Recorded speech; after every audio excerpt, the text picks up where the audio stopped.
What do you mean the Phillies didn't make an offer for Juan Soto? What?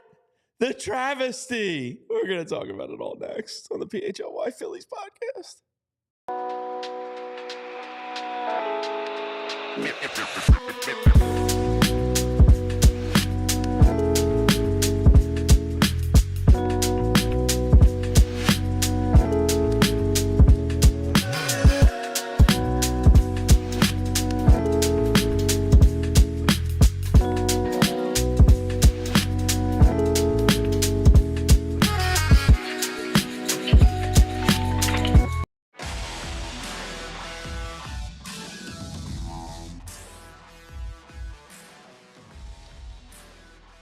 Happy Wednesday to everybody out there. Welcome into the PHLY Phillies podcast. Jamie Lynch, Renee Washington, Tyler Zulli. But before we get to the news of the day, the people at All City Sports Network are absolutely kooky. They're bonkers. They're nuts. And if John Middleton is looking for a good deal right now, well, the diehard membership has been extended through 8 p.m. tonight. $36 for the year.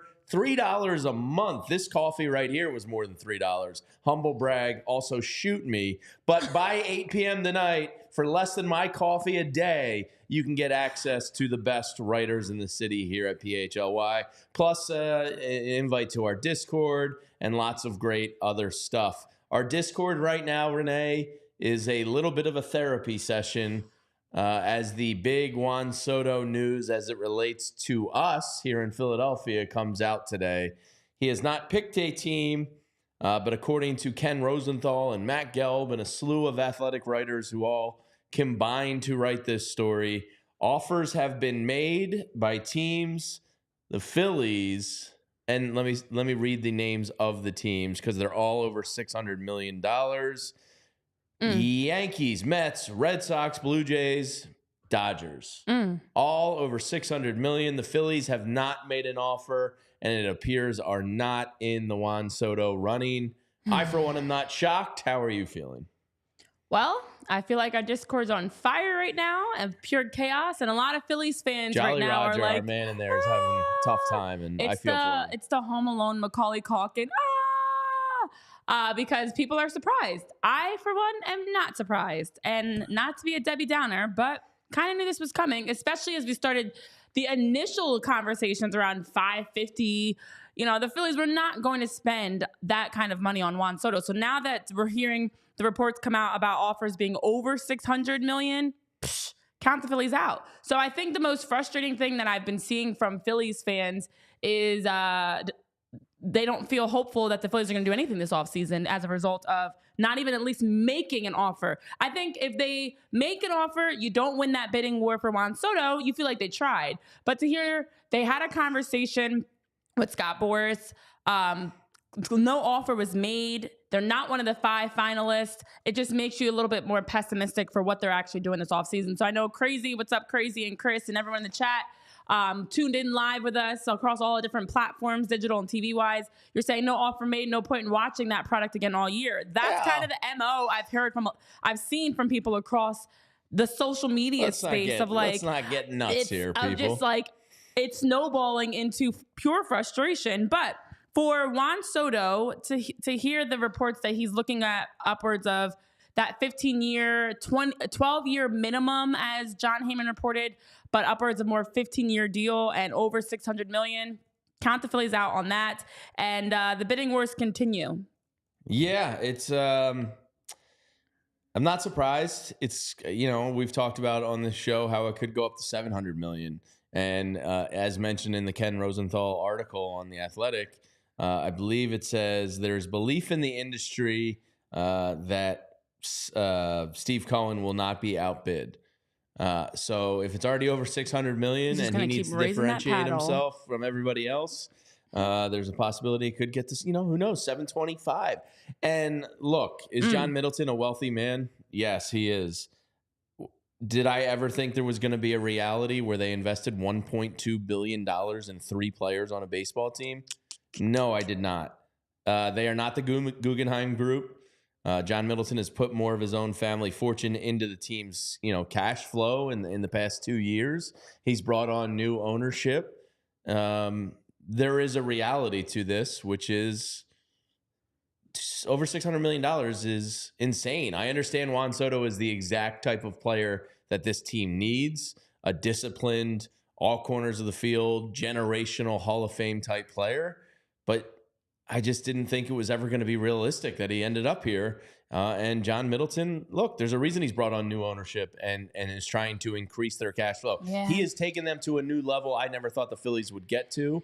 I think to demand Juan Soto and view it as a failure or to not support them is absolutely foolish. You don't need $600 million players to win World Series. No, you don't. I mean, it can help. Can help increase your chances. But I mean, you have two $300 million players here, and those are things I never thought I'd say as a Phillies fan in the first place. So to expect, and somebody in our Discord, Jolly, was going, well, they were involved with Yamamoto last year. $325 million. That's still half the cost of what Juan Soto is going to go for. So there is an unfortunate dose of reality in this situation. It's not carrying water for billionaires and millionaires. It's just, this is what it is. It is a reality. And once we heard that Juan Soto was not interested in a shorter term deal because of the AAV that he was seeking, that came out last week. And then we heard he's looking at upwards of 15 years. The math is mathing. If he wants more years, he also wants more money. And to hear that he's had several offers that are higher than $600 million, the Phillies do not stand a chance in that. So not at all surprised. And I know Scott Boras was mentioning that Juan Soto has also started trimming down his list and hasn't given any specifics of what that looks like, but did mention how the Juan Soto currently has begun to narrow the field and said we've had meetings with a number of franchises. He's begun the process of eliminating teams and doing things. And Juan is a very methodical thinker. So we'll see, but I don't think anything is imminent in the near future because we have also heard reports that Juan Soto should be making a deal and locking in with a team within the next week or so. Yeah, I can get especially with winter meetings on the horizon. It was John Rossi that said it on Monday that 10 days was kind of that window. We've also heard from other reports before the winter meetings, before the end of the winter meetings. I think now that money has been rolled out and these massive offers have been made, teams aren't going to wait long. Juan Soto is not going to wait long either. So I imagine a deal's coming. On the timeline of it. The expectation within the industry, and this is from Ken Rosenthal in The Athletic, the expectation within the industry is that Soto will make his decision by the end of the winter meetings, which will begin in Dallas on Sunday, and possibly even before the meetings kick off. But Boras said he doesn't expect an imminent decision. Well, I want to add something to all this conversation that might make you more frustrated. I'm not. I'm actually not you as in Jamie. You as in the people.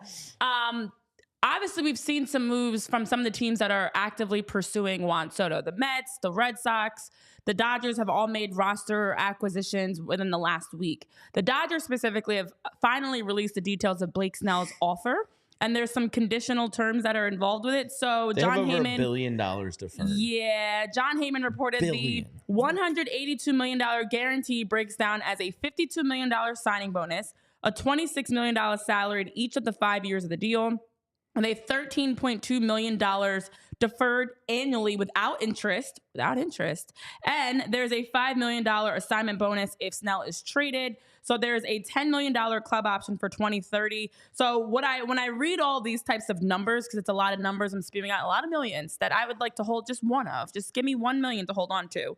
The concern is all these deals, the Aroldis Chapman and Blake Snell and different guys that we've heard of, teams are actively, intelligently so, making these deals so that they can still get Juan Soto. It's very discouraging to see the Dodgers if the Dodgers continue get to Juan have. Soto, I quit. I don't know. I'm not going to lie. After hearing the terms of Blake Snell's deal and hearing how much the Dodgers are actively, first of all, finessing and have mastered the deferred contract system, I kind of am nervous that they're going to be a sneaky late link to come in, because if you are Juan Soto and you have the Mets and the Red Sox that are coming after you, and of course we've got Big Papi, you've got the Mets and Steve Cohen ready to spend all this money, and then here comes the defending champs who just won the World Series a little over a month ago with Shohei Ohtani and all that is the LA Dodgers. They are planning for the future with Yoshinobu Yamamoto and making moves. If you're Juan Soto, which team would you want to go to? It doesn't seem like money's going to just be the only thing, because allegedly the Blue Jays have been one of the highest teams to make an offer. I think it's going to come down to more than just the money, especially when you're already higher than 600. I think the Dodgers are sadly, this is just literally my opinion. No sources have actually said this, but this is based off of vibes and feelings and impulsive reaction. I kind of put them as a sneaky favorite to get Juan Soto, which is terrifying to say. I quit baseball if that happens. John Peace in the chat brings up a very good point, and this was something in my notes today to get to. The next CBA that's going to happen in Major League Baseball, yes. The Dodgers are these loopholes are going to be tied up. They've exploited the system to an unhealthy degree. Yeah. Super teams are good for sports because it makes enemies and it makes a universal hate for everybody. But if they go out and get Juan Soto and 450 or 500 million of it is deferred into, they're gonna have close to they'll be approaching $2 billion in deferred money. Yeah, that is exploiting a system, and they're gonna have to address this. Rob Manfred in Major League Baseball absolutely will have to address it, because if you're a mid-market to small club right now, you pretty much know you have no shot. None. And when you do find a Tarek Skubal, a gem in your prospect farm system, and you can't even come close to paying them, something's broken there. So Skubal's probably going to end up being a Dodger in 2 years. Sadly, they need to tie this up. And maybe it's smart of the Dodgers to exploit it. Yeah, the rules are there for it to be exploited, but now you've gone too far. Yeah, and I think rather than focusing on ludicrous ideas like a golden at bat, can you focus on ways that actively will improve the game? And one way to improve baseball is to make sure there is more competition at the top. You don't want it to be, I couldn't stand, and I enjoyed all that was the dynasties of previous sports. You look at the Warriors, any team Tom Brady was on, over the years, there's been some great dynasties. But as a sports fan, dislike more than anything when you go into the season and you can actively pinpoint this team is going to win it all unless something drastically, the wheels fall off and they're plagued with injuries. So you want to have the excitement, regardless of who you're a fan of getting into October and not really knowing who's going to win. But if the Dodgers are going to go out and spend all these insane amounts of money on players with deferred contracts and bring in a Blake Snell, a Juan Soto, whoever else, it just absolutely changes the game. It makes it not, as you mentioned, Jamie, it's not competitive. It's not fun. And now you immediately eliminate 2/3 of the league that financially could never compete. And therefore, baseball wise, athletically also cannot compete. So I hope rather than the golden at bat, let's focus on fine tuning all the rules and things around contracts, and it just has to change. Yeah, Barbara Carroll, Howie does do it to a similar-ish degree in the NFL. The problem is the NFL is capped. Right. And it's a malleable cap because you have to have an owner that can pay signing bonuses and stuff up front the way the Eagles do with Jeffrey Lurie, but it's different when it's uncapped. Correct. It's just... It's ludicrous. Tyler, your thoughts on Miss being not the Juan? Not the Juan. So here's the thing with the Juan Soto news, I guess you could say that came out today or has come out. I am not stunned that the Phillies are not even a finalist for Juan Soto. I am, however, a little bit shocked that they didn't throw the complimentary offer out there and say, hey, we're able to offer you, $580 or whatever the case may be. And we understand that, there's going to be teams that are going to offer you 600 plus. And maybe if the Mets are really crazy, they might dive into the 700 range. But this is what we're able to offer you. We value you as a baseball player. We value you as as a teammate. And we view you as one of the best players in sport. This is what we can offer. And Juan Soto goes, thanks for the offer. Really appreciate you. Love Bryce Harper. Kevin Long's my guy. I'm going to go take more money and more years and whatever the case may be. That's where I'm surprised that there wasn't an offer, period. Yeah. Because it almost feels like there's an arbitrary offer just to be made, right? Because he's Juan Soto and because he's, one of the premier players of the game. I am a little shocked that it comes out that there's no offer, period. Now, I will say this, Jamie, to your point about the Dodgers and the deferred money, and I think that I get what you guys are saying, but like there are 29 other owners who theoretically could do this as well. I understand you have to have the liquidity up front, so not many can do it. So I get that, but like the Mets have not taken advantage of it as much as they could have. The Phillies have not taken advantage as much as they could have. The Yankees and the Red Sox. There are teams. I don't know if anybody's keeping up with the Dodgers in terms of monetary value, but there are teams that have some serious cash flow on hand, right? I get Tampa can't do it. I get Pittsburgh can't do it. I get even good teams with low money like Baltimore. I get they can't do it. But there are a handful of teams that could theoretically have done something similar to this effect. So is it a broken rule? Without question. However, I can't sit here and blame LA for doing something within the construct of the CBA because they have the money to do it. They're not breaking any rules, right. Unfortunately. So the Guggenheim partnership has over $335 billion in assets. Sure, and it might eventually. Let me hold a mill. As you guys said, the next CBA may eventually bring this to a close. It's going to. I've already seen some national guys talking about it. Until it happens, right? And all these contracts will get grandfathered in, even if they're past, when the CBA is signed next. Until that happens, the Dodgers are going to continue to do it. I would expect other teams to start at least jumping on the trend, maybe not to the extent that the Dodgers do. But yeah, I think that I can't blame a team for doing something within the construct of the system, even if it is technically a loophole. Yeah. Right, before we take a quick break, I did want to share some of the comments in the chat. I know you guys are mentioning, John Peace, you're asking, why would players want to take deferred contracts? Because of inflation, the value of money is actually going to go down. Jonathan, who's from Rat City, our local Mets fan that tunes in, mentioned you can't wait for Juan Soto to be waving at PHLY Sports from Rat City. Interesting. Larry's Backyard Barbecue, you're not late. You're right on time for all the shenanigans. And to your point, Tyler, it just is a little bit hurtful. I know in the chat you guys are saying the same thing, that at least an initial offer was not made by the Phillies. But now let's take a break. We've got Scott Lauber coming on later. We've got a lot to get into today, as always, because this offseason has been very jam-packed. Let me tell you guys where you can go to stay healthy this time of year, because holiday season is here. You want to be outside maybe for me, I want to be inside, but you want to be able to enjoy the holidays. It's cold out.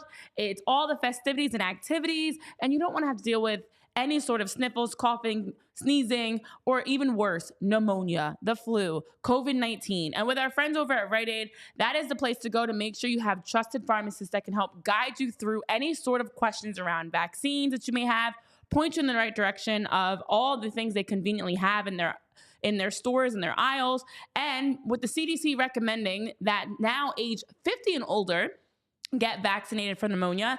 The age previously was 65 plus. It's now decreased to 50 plus.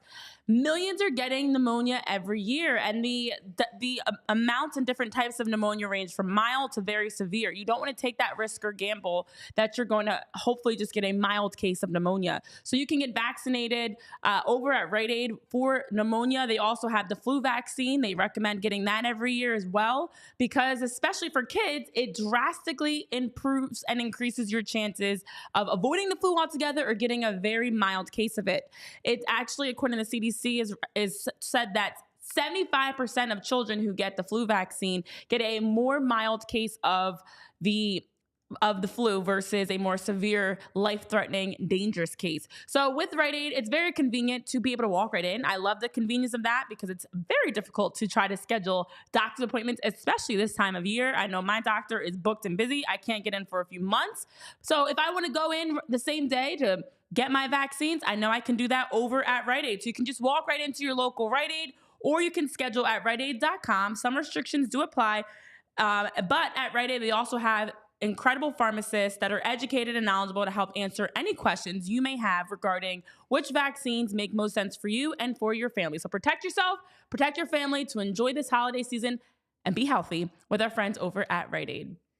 Let me tell you about Bet365. You can find out why it's never ordinary. At Bet365, there's over 90 million users worldwide, and they stream over 780,000 events every single year. and they got the best early payout offers in sports across NBA, NFL, NHL, and Major League Baseball. Whatever the criteria is, when your team hits that mark, you don't have to wait for the end of the game. You'll get cashed out right then and there on the spot. And they offer the widest range of games and markets available for live in-game betting across 78 different sports. And right now, new customers can get $150 in bonus bets when you bet just $5. Use the code PHLY365 to sign up, deposit $10, and place a bet for $5 to get $150 in bonus bets. Bonus bets can be used on spreads, totals, player props, futures, and more. And keep your eyes peeled for our custom PHLY odds boost, because every day Bet365 is powering up the odds on hundreds of bets to give you a chance to win with more than 10,000 boosts every single month. So download the Bet365 app, use code PHLY365 when you sign up to get $150 in bonus bets when you bet $5. Whatever the moment, it's never ordinary at Bet365. Must be 21 and older and physically located in PA. If you or someone you know has a gambling problem and wants help, you can call or text 1-800-GAMBLER. All right, Scott Lauber is going to be joining the show in about 9 minutes. We'll obviously touch on the Juan Soto situation there. No shock here on this show. I know some people aren't going to digest that one well because they're going to perceive John Middleton as being cheap. And I think it's the furthest thing from the truth. But there is going to be other ways to allocate their resources. Now, the other little piece of news, everything came out between 10:30 and 11 right at the start of our show, so that was very rude of all the writers. Or nice of them, depending on how you look at it. Yeah. The other one that just came out before the show was from John Morosi on MLB Network, and he says that the Cubs and Reds have become viable trade candidates for the services of one Garrett Crochet. So that market could be heating up a little bit more as well. I will say this, if they don't get Juan Soto, they have to do something substantial, and I think the next easiest move would probably be getting Garrett Crochet. And it's a move that makes sense. And to hear that we're getting for multiple, I feel like every day there's a new team that's the favorite for Garrett Crochet. It was the Red Sox. It was the Orioles. It's now we're hearing the Reds, the Cubs.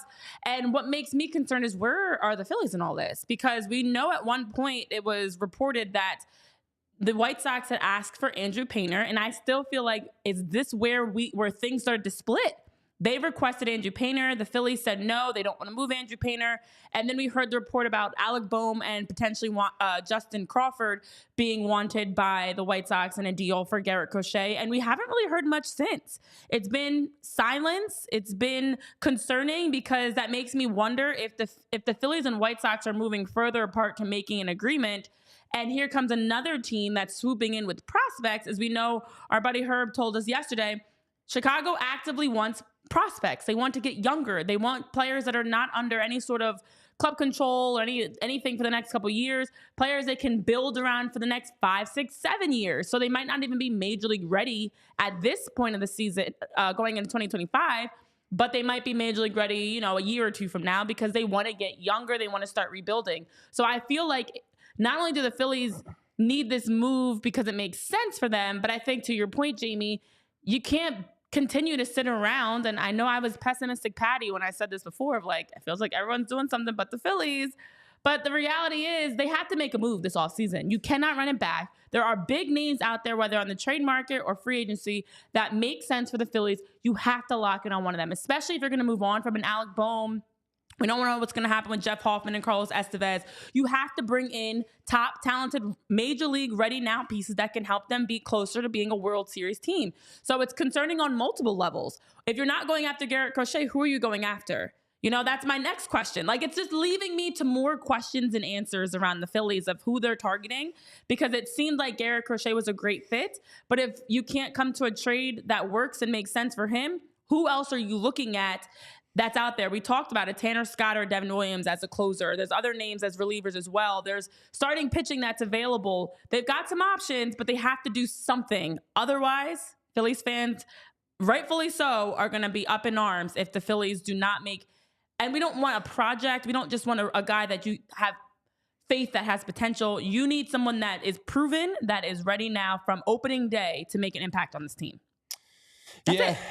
Tyler, how are you feeling about Garrett Crochet? You think this becomes the move now that Soto's out of the picture? I'm gonna make maybe an inappropriate, and not inappropriate meaning like rude or laud. Inappropriate wiener meaning joke? No.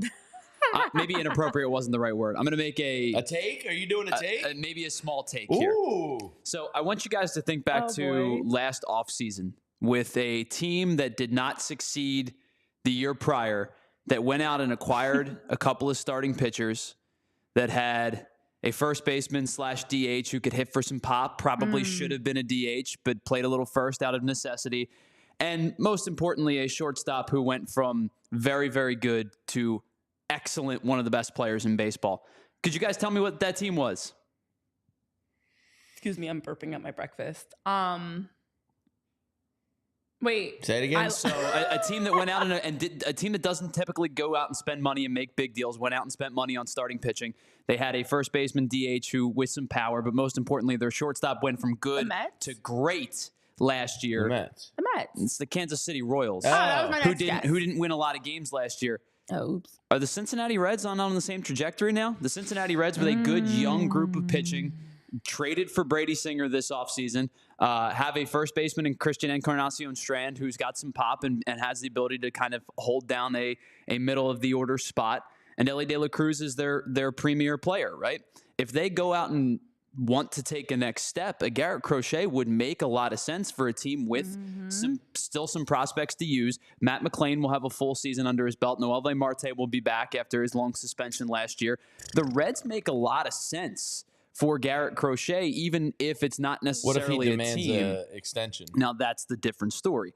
Then money gets involved, it becomes a different piece of conversation. When you're talking about a team... I wonder if the Phillies go to the trade talks with the contract extension. Probably armed in hand. I would think it's a play for them. If you're talking strictly about the value of the player and what it would mean for the team's ascension, I think Cincinnati makes a ton of sense. So that actually brings up another point. I have like 5 different questions that this Garrett Crochet news has brought out of what are the Phillies doing? Who else are they going after? If it's not Garrett Crochet that they can't find a deal that makes sense for. But another thing is, as we've talked about a team like the Dodgers that's raising the ceiling, there are those teams that are right there on the doorstep.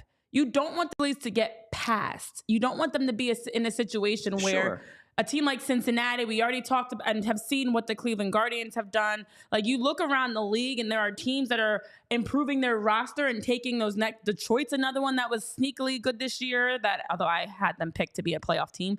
There are some other teams, even the Mets, to be honest. The Mets, we don't anticipate the Braves are not going to have as many injuries as they did this past season. So the other issue is outside of a team like the Dodgers, who let's be honest, you're chasing. They won the World Series and the Phillies didn't.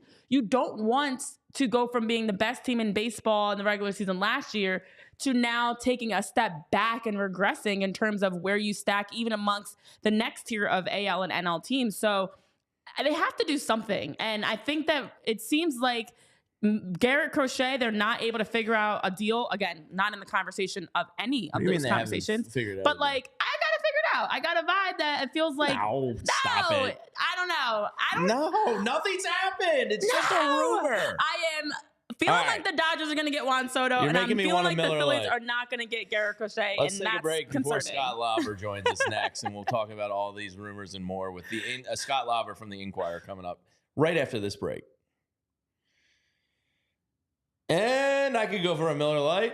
All right, it's almost noon. It's lunchtime. It's cold, it's refreshing, and it's less filling. It's the original light beer since 1975. And to this day, it's still the best one. Why? Because Miller Lite is simple. They figured out what a light beer should taste like, and they haven't tinkered around with it. Since 1975, it's still the original and still the best one. And when MLB winter meetings are fired up next week and you're with your buddies at the bar or at home, a nice cold Miller Lite certainly hits the spot. They keep it simple, undebatable quality, great taste, and only 96 calories. The original since 1975, and you don't have to choose what's best. Miller Lite has great taste and is less filling. Tastes like Miller time. To get Miller Lite delivered right to your door, visit MillerLite.com/PHLY Phillies, or you can find it pretty much anywhere that sells beer. Celebrate responsibly. Miller Brewing Company, Milwaukee, Wisconsin. 96 calories, fewer calories and carbs than premium regular beer.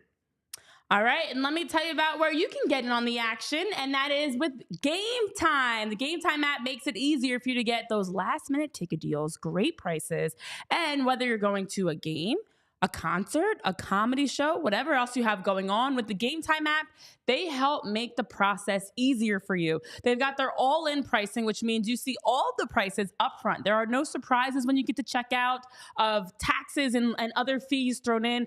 Every dollar, every cent that you're going to spend is included as you're scrolling through the Game Time app. They also have a tremendous benefit of being able to see your seat. So you're not going to have the surprise when you show up to the arena, the stadium, anything that you're going to, that the venue, of being surprised of where you're sitting and what the view looks like. Because with the Game Time app, you can actually get a seat view prior to going to the event. And they've got the Game Time picks, which means they actually show you the options that have the best value on the Game Time app to make it simpler as you're looking for tickets. It's overwhelming sometimes when you are looking through hundreds of different seats, different views, different options, different prices. Well, with the Game Time app, they show you with the Game Time picks the best valued seats that are available. So tons of great benefits. There are super deals. There are tremendous low prices that they have for you, plus some protections around things like job loss protections, event cancellation protections, and much, much more. So you can take the guesswork out of buying tickets with Game Time. Download the Game Time app, create an account, and use code PHLY for $20 off your first purchase. Terms to apply. Again, create an account, use code PHLY for $20 off, and download the Game Time app today, because what time is it? Game time. All right, this is the PHLY Phillies podcast. Jamie Lynch, Renee Washington, and we are going to be joined. Tyler, we good? All right. He does a great job covering the Phillies for the Philadelphia Inquirer. Mr. Scott Lauber joins the show. Scott, how are you? Doing well. How are you? Doing great. The news of Juan Soto and the Phillies' non-involvement in making an offer came out right before the show today. We here kind of thought it was a pipe dream from the jump. Feels to me like he was always going to be a Met. What's your take on the not getting involved in the Juan Soto sweepstakes? Yeah, I think John Middleton kind of told the world where the Phillies stood in the Juan Soto Derby a few weeks back when he was at Penn, and he said, "Look, I don't mind being a stalking horse, but we think he wants to play in New York." And all along, I sort of felt like the Phillies would act like the big market team here and have request a meeting, take a meeting. Why wouldn't Scott Boras want them involved in some capacity, given his relationship with John Middleton, Middleton's history of spending a lot of money, all of those things. But the more I thought about it and the more I talked to people around the game, not so much with the Phillies, but around the game, the more I kind of thought the opposite. If you're the Phillies and you don't think you're going to get this player, he's represented by Scott Boras. Scott Boras has many, many clients on your roster. You deal with him a lot. He has a lot of free agents out there. What's the sense in being a stalking horse for Juan Soto and making an offer just to make one that maybe Scott Boras could use against you later on down the line? Bryce Harper has been very open about wanting to reopen his deal and renegotiate. And why give Boras the ammunition to say, well, you were going to pay X for Juan Soto. How about throwing a little bit of that money my guy's way, my other guy's way, or something like that? So I did kind of wonder whether there was much sense in making an offer just to make one. And I think Middleton kind of told everybody where they stood, that they didn't think they'd get this player. And in a lot of cases, they don't mind being involved. They were involved last year with Yoshinobu Yamamoto to a large degree, even though they were never viewed as a favorite to get him. They made him the largest offer, larger than the Dodgers offer. They were serious about making a run at him. They weren't in that thing just to be in it. So they're involved with a lot of these players, but this particular player with this particular agent, I don't know if it made a whole lot of sense to be in it just to be in it. That's a great point you bring up, Scott, because we had talked about at least make the initial offer to kind of try to push your chips in. But on the other side, it is a business. And Scott Boras is one that absolutely, with his clients on the Phillies, could possibly use that. And maybe not, but could possibly. And you don't want to open the door for that chance of it in the future hurting you in some way. So now that the offers are above 600 million from several teams. We're kind of all sitting, waiting with bated breath, everyone in the baseball world, to figure out where Juan Soto is going to go. Will it be up in Boston with the Red Sox? Will he be a Met? Will he stay with the Yankees? Will he go to the Dodgers? I'm curious to know your thoughts on who you have as his favorites, in your opinion, for the top spot that you think Juan Soto could land. I mean, I've thought all along, and I think now it's probably the Mets, because when push comes to shove, they will make the highest offer. And the thing we don't know, I mean, I think we just assume that Juan Soto is going to go wherever the most money is. We assume that that's the case. We assume he liked New York, playing there this year. We assume he wants to be on the East Coast. All of those things would lead you to think Mets, right? But I covered the Red Sox for almost 9 years, and one thing I've known about that ownership group and that organization is that when they really want somebody, they kind of put a full court press on, and I'm hearing that they've done that.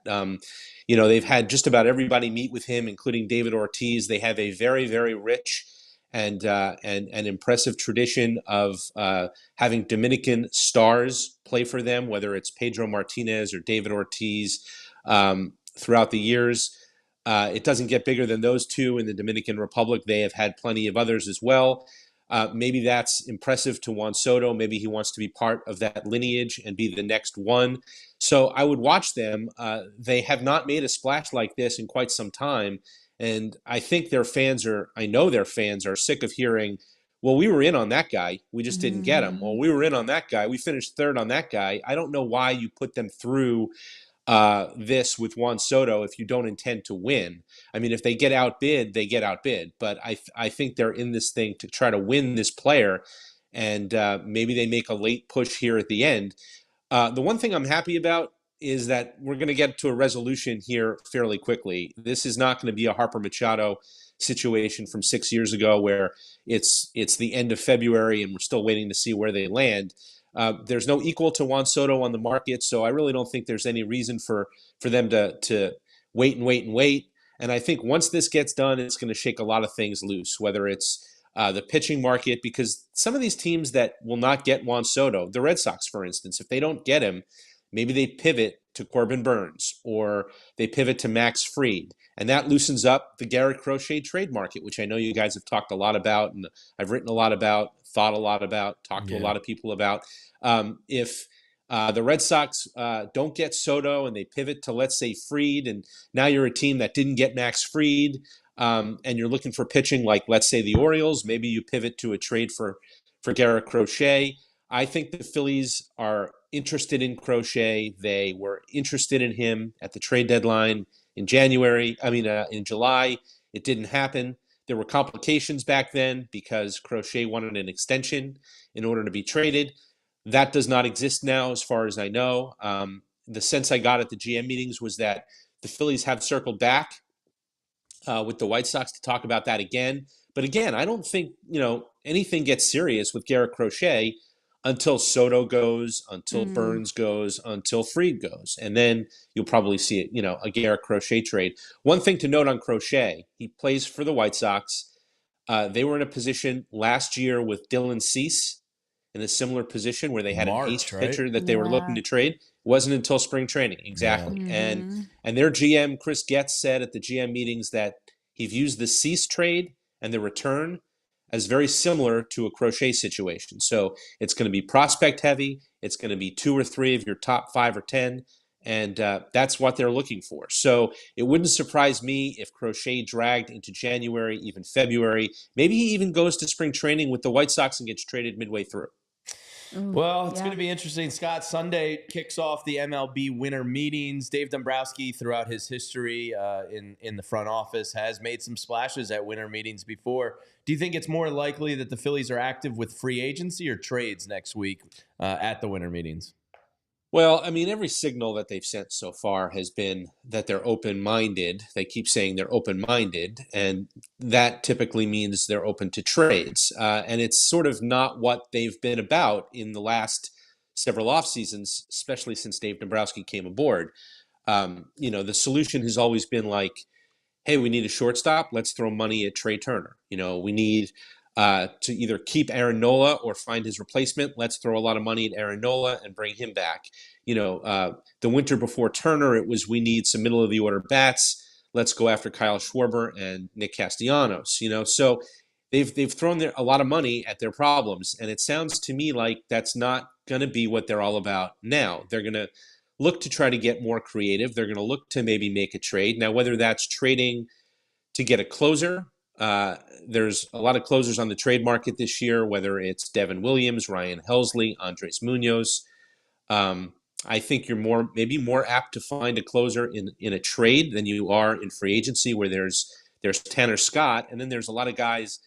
We're hearing Jeff Hoffman, we're hearing Clay Holmes may want to explore starting, kind of the way Jordan Hicks and Ronaldo Lopez did last year. So, if you take those guys and you put them in a different, now maybe they're just doing it because they want to see what the interest is in them as a starter. There's more money in starting.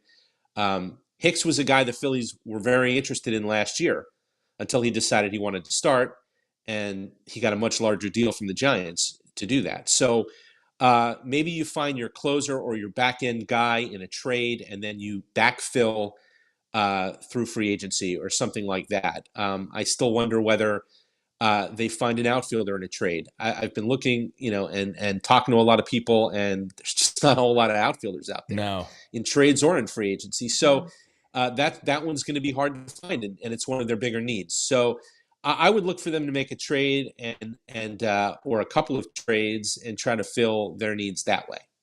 Yeah, it is interesting because this offseason you do see the difficulties around whether it's on the trade market or free agency. Teams need to be creative. They have areas they're looking to improve upon, but it doesn't mean those names are just readily available. And as you mentioned, something we've all talked about as well is the Phillies are not only going to have to be open-minded, but maybe have to be a little bit more creative. And whether it's moving a player's position or that's a current player or a player that's coming in. And I know you did a fantastic piece. All of your pieces are fantastic, but one recent fantastic piece you did was around the conversation of Bryce Harper and whether or not, just given the market, it may make sense to have him return to outfield and try to bring in a first baseman versus maybe keeping him at first base. Although we all have heard him wanting to stay at first base.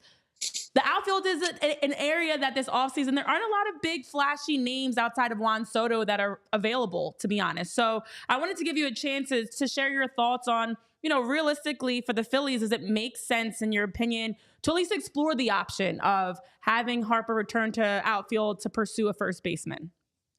Yeah, so I'll take you back a little ways. A month or so ago at the GM meetings, the question was put directly to Dave Dombrowski: would you consider moving Harper back to the outfield? And he said it's not something we're thinking about doing right now. They really haven't even discussed it.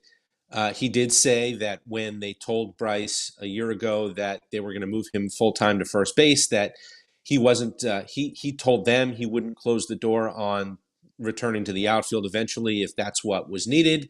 It's not something that has come up. They don't seem to be interested in doing it. Now, they also say we're being open-minded. We're looking at all these different solutions. And in the month or so that's gone by since the GM meetings, I've talked to a lot of people, and as I said, I've sort of gone over the outfield market quite a bit, both in trades and in free agency, and it's not a good time for outfield for offensive production out of the outfield, which is strange. Yeah, it's really weird. It's that's usually corner outfield is usually a spot where you find no shortage of bats. Now, when Juan Soto comes off the board, everyone's going to run to Teoscar Hernandez or Anthony Santander, and those would be the plan B guys in the outfield. And maybe the Phillies do make a run at one of those guys, but characteristic-wise, skill-wise, those guys look a lot like a lot of the hitters they have, which is, guys who are aggressive, free swingers, strike out a lot, swinging a lot of pitches out of the strike zone. And if you're looking to make your offense less homogeneous, if you're looking to make it different, those are not the kind of hitters that you're going to go after. Jurickson Profar is a free agent. He's someone who's very interesting to me because he does have a lot of the skills and qualities that they're looking for. The thing with him is he had the year of his career last year. He's never had a year that's approximated that. He's been around a long time now. And you wonder, whether it's wise to go buy a free agent off of a career platform year. You know, a lot of times there's a warning sign that comes with that, and they never duplicate that year, and it's a disappointing signing. So that's really, and then, you know, you've got the Tyler O'Neills of the world, who there's a lot to like about him. There's also injury concerns. There's a lot of strikeout concern there as well. And then in trades, there's just not a whole lot of things to go about. So if you're going to be open-minded, one of the things you might want to, think about, just given the landscape across the sport, is Bryce Harper more valuable to you as a corner outfielder again, at least for a little while? He's only going into his age 32 season. It is interesting that he played more games last year than he has in several years, and it was coincided with him moving to first base. I do think first base is easier on his body. I do think long-term first base is where he ought to be. But if he's interested in moving back, and he has left the door open to that, do you entertain that at least for another year or two and say, well, let's see if we can get a first baseman or a third, maybe another third baseman and move Alec Bohm, or move Alec Bohm over to first, or something like that? There just seem to be more options on the corners in the infield than there are in the outfield. I don't expect it to happen. I don't think it's something they're going to do. I think they're fairly committed to Bryce Harper, age 32, at first base for quite a while. But I do think it's worth thinking about, as long as they're being open-minded about things. Yeah, it's a really interesting point for sure. The other corner infield position, Scott, it seems like Alec Bohm is going to be all but gone from the Phillies. They've had plenty of opportunities to deny it. Now, maybe not. Maybe he's here next year. But the other interesting trade candidate, and I want to get your thoughts on both these guys, Ranger Suarez. He has a year remaining. A very valuable commodity, had a really good year. He's pitched in multiple roles for the Phillies throughout his time here, and he shows up when it matters most in the postseason. Is Ranger Suarez going to ride off into the sunset? Is that somebody they want to talk about an extension with? Obviously, have Andrew Painter in the wings, so it becomes a balancing act. What's your thoughts on Bohm and Ranger, and if they're here next year? Yeah, I think two questions that I've trying to ask people around the league about, and I'm sure it'll come up in the next few days and next week in Dallas, is, what are Alec Bohm and how are Alec Bohm and Ranger Suarez viewed around the league? If you are, let's say, if you were talking about trading Alec Bohm, right?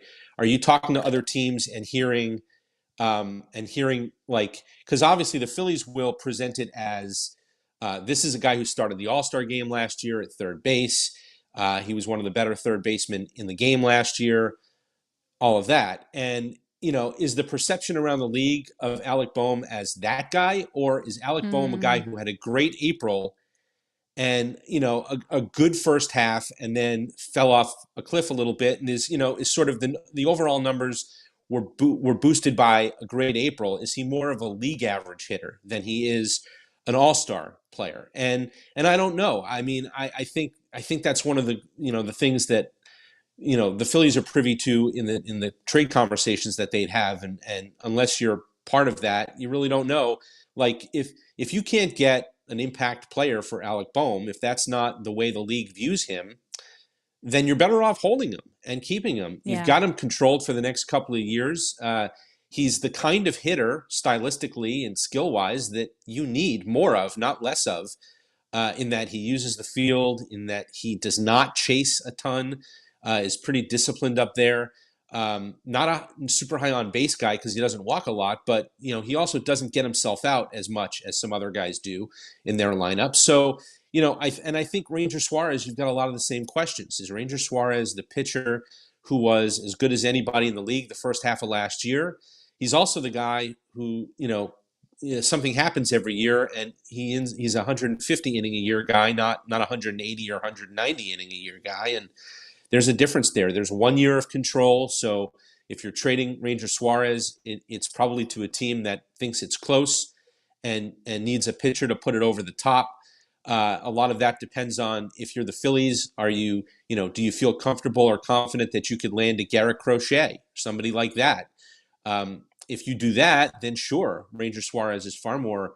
It's far more easy to deal him because you've filled that spot in your rotation. So, all of these things come into play. And also, like, we talked about Bryce Harper, like, where is he more valuable to you in 2025? Do you look at the state of offense across the game and think, let's load up on pitching?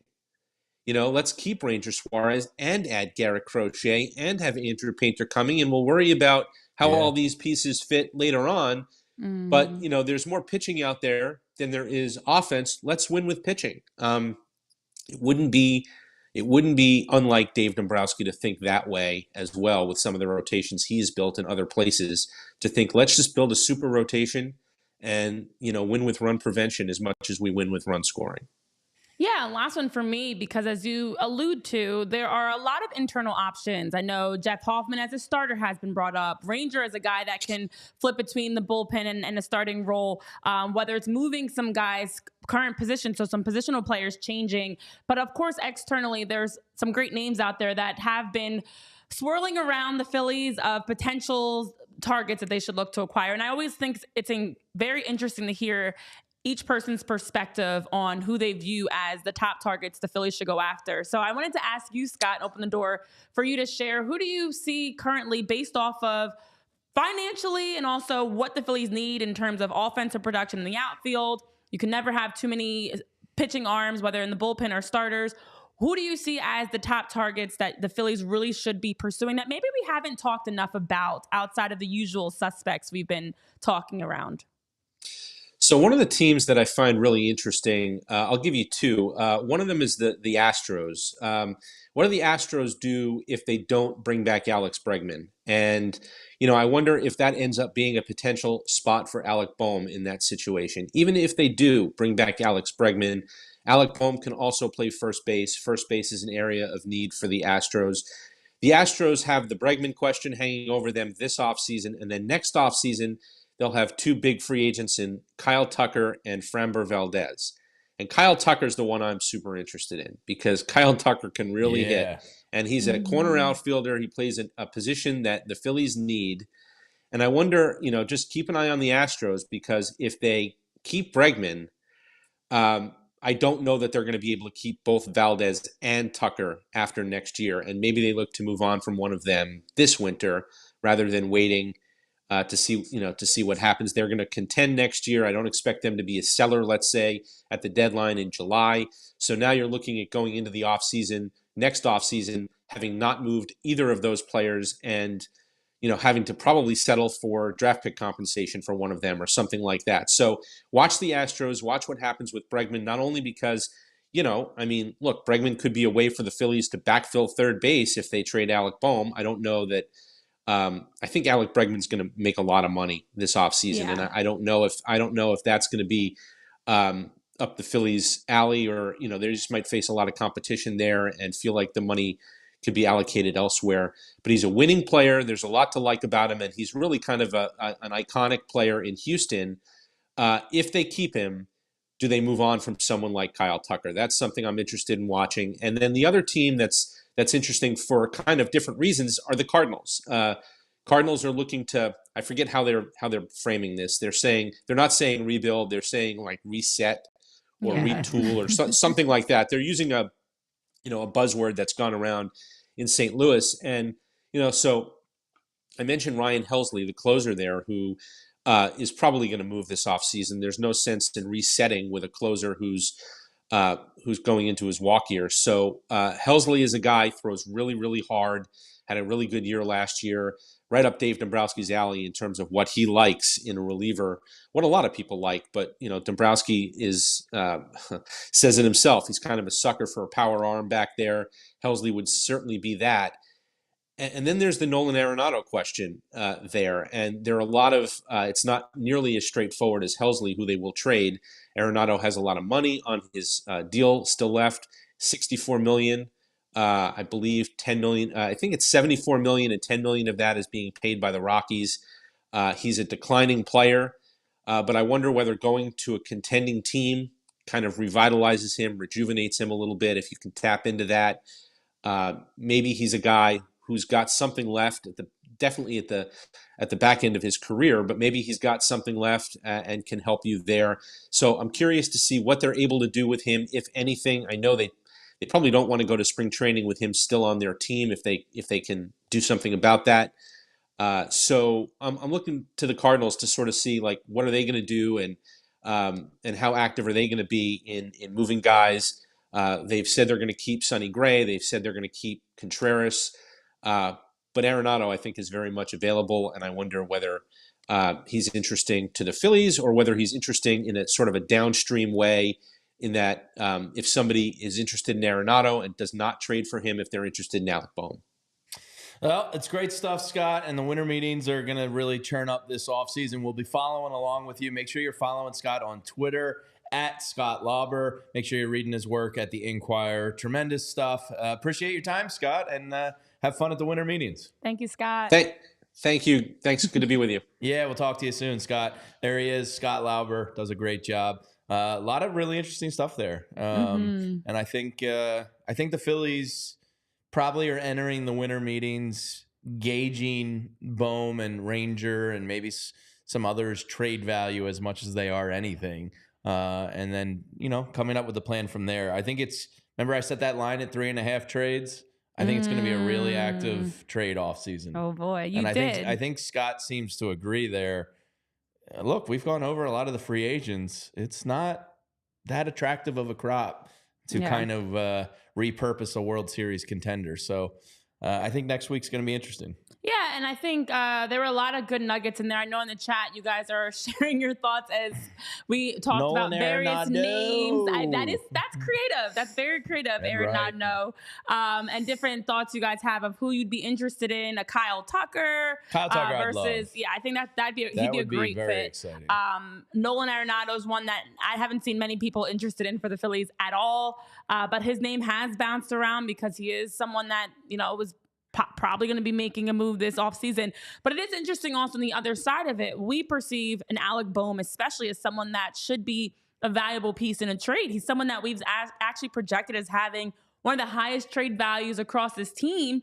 And the reality is across the league, not everybody feels that way. I know Ken Rosenthal had reported it that, people are viewing him as a good but not great player on the trade market because of his contract, projected to earn $8.1 million in salary arbitration this year, with 2026 as last year of club control. But also on the other side, because of that regression in 2024 that he had as the season wore on. So I'm interested also just to see what else comes out in terms of possible trades and options, because I don't know that Alec Bohm is going to be, I would think that a team would be interested in him, but now I'm a little bit concerned. Well, he was hurt at the end of the year. Yeah, exactly. So. I mean, that's what we know. And the difference is, teams have their scouts and their people that are literally paid to follow players and, I think it's and a analyze recency them. bias, this report saying, teams don't know what he is. Well, he does have a body of work. And we're not talking about fans. We're talking about R&D departments that are literally paid to follow and project and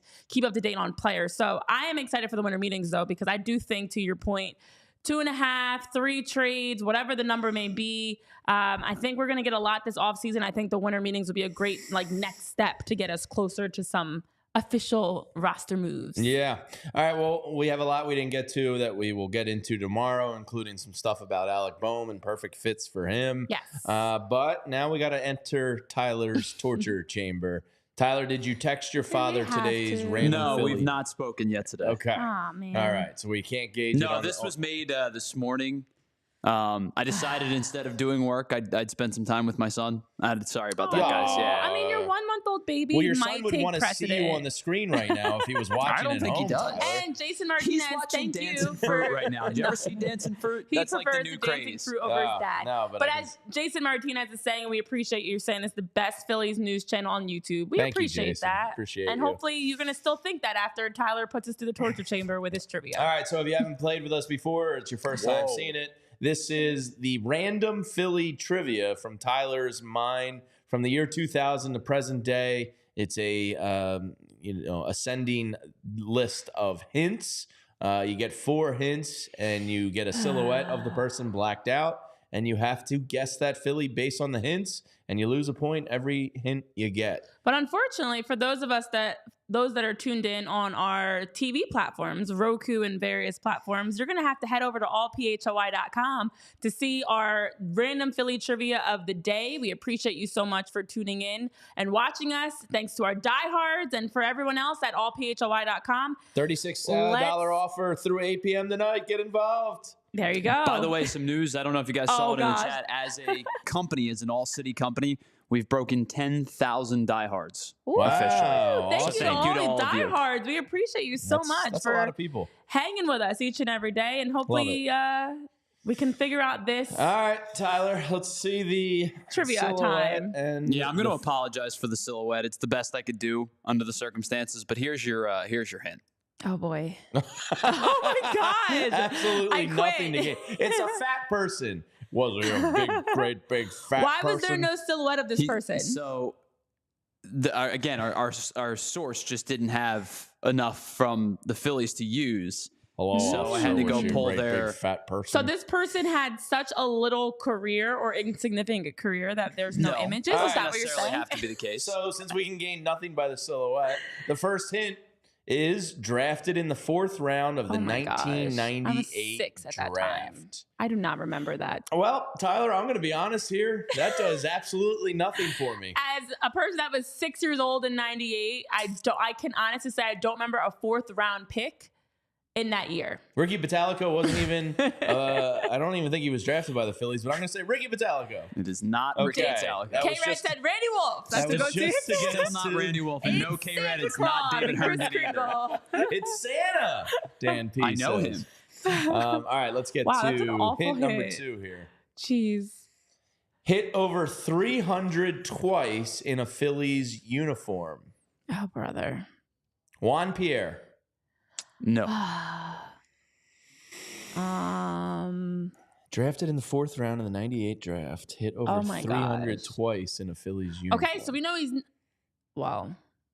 Ooh. I was going to say not a pitcher. No, that's 98. So they would have been in the majors probably like 2004-ish. Okay, I like the math. I'm guessing. Like 04, 05, those... Yeah. That's a really early time in Phillies history of names that I so like feel like you intentionally found somebody that you know we're not going to get. Like, isn't that the whole point of the game? No. Yes. Jason Martinez saying Ryan Howard. I see Jason Michaels by DJ 1698. Scott is saying Chase. So it's not typically a familiar name. It's not a popular name. Now, I don't know if you threw us a curveball. Maybe one of these days you will. One of these days. Oh, gosh.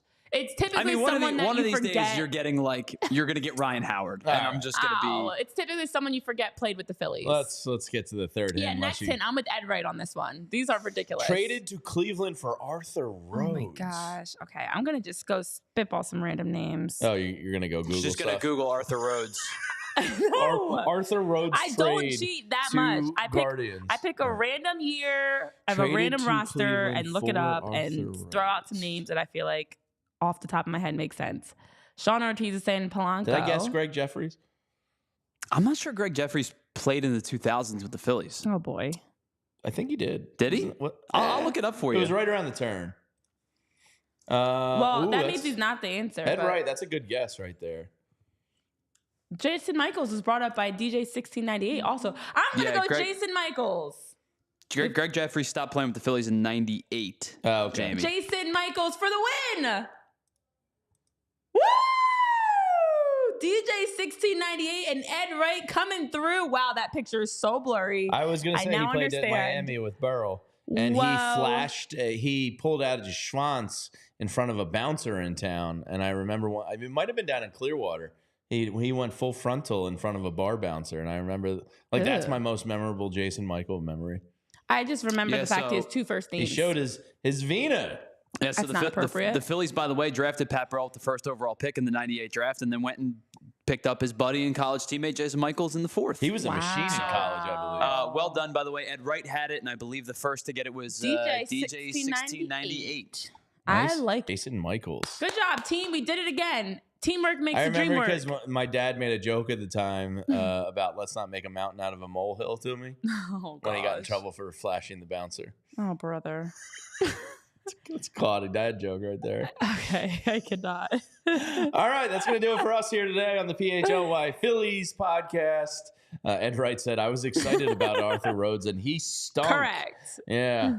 But he was a party boy from Miami with Burrell. I'm And sure that the was two a of wild them. one, Barbara Carroll. Do agree. I'm sure we the just two got of them. We got the got a thumbs down for that one. the Vina. I don't know if it was Jason Michaels or if it was the Mountain out of a molehill. No, not Whatever. a molehill. Thumbs up us, thumbs down us. Just tell people about us and like and subscribe to our channel. And don't forget, 8 o'clock tonight, if you ever wanted to become a diehard here, you'll gain full access to Jim Salisbury's writing at the winter meetings next week. He'll be in John Middleton and Dave Dombrowski's suite, so you're going to want to read his stuff. Not to mention Fran Duffy and Bo Wolf and Zach Berman and Kyle Neubeck and Derek Bodner and Charlie O'Connor and a ton of great writers here at PHLY. For less than $3 a month, you can get full access to all of them. Sale ends at 8 o'clock tonight. $36 for the year. Less than $3 a month. Hop in to everybody that hung out with us, whether on TV or here on allphly.com or on YouTube. We appreciate you, and we will be back tomorrow. Same time, same place here on the PHLY Phillies podcast. We all silly like the mayor.